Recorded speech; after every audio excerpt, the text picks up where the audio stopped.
Hey guys, it's Gundita here, and I got something cool for you this week. This is something new to the market. I know, revolvers, they're not that new, but this one is. And you'll never guess who makes it. Okay, that's a lie. You'll probably guess because you probably read the title or you recognize that logo. This is a 22 revolver made by Henry. Yeah, Henry, the same company that makes the lever guns, is now making a revolver. But what's really neat about this guy is, let's get that little thing out. It is a 10-shot 22 revolver. Now they do make this in 22 and they make it in a 357. But this is their Golden Boy series of guns. This is the Golden Boy revolver. They make this with a, they call this a gunfighter grip, and then they also make it with a bird's head grip. So that's definitely something cool. But this thing is unique, not because it's a 10-shot revolver, because there are plenty of 10-shot revolvers out there. I mean, High Standard was making them like 20, 30 years ago.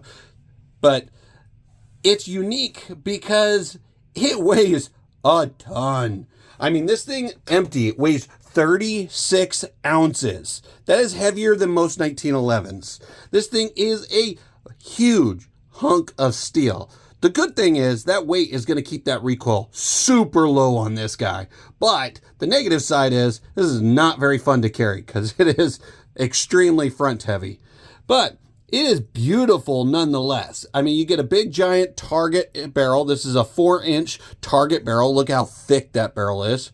You get just a black fin up front and the notch in the rear, kind of like your old Peacemaker style revolvers, with the channel sight. Good enough.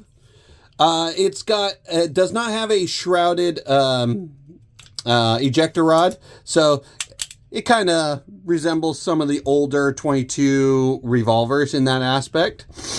It's got a huge, massive frame around that. I mean, look at that thing.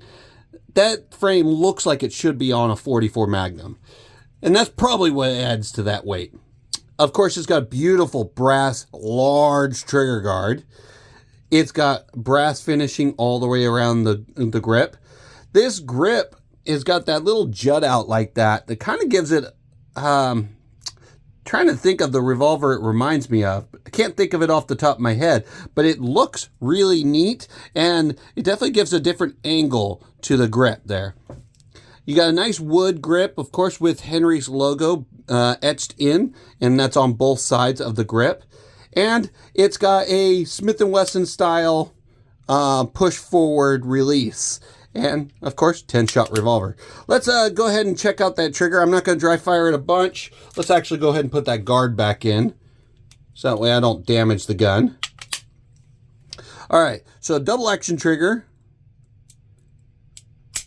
Long and heavy, but it's smooth, so it's not too bad. Let's check out that single action. Of course, it cocks that trigger all the way back to the rear. And it's a little on the heavier side, probably about 3 or 4 pounds. Not too bad. A little heavy for a single action revolver, but still really nice. I personally like the look of it. I wish they could have shaved some weight off of it, especially since it's a 22.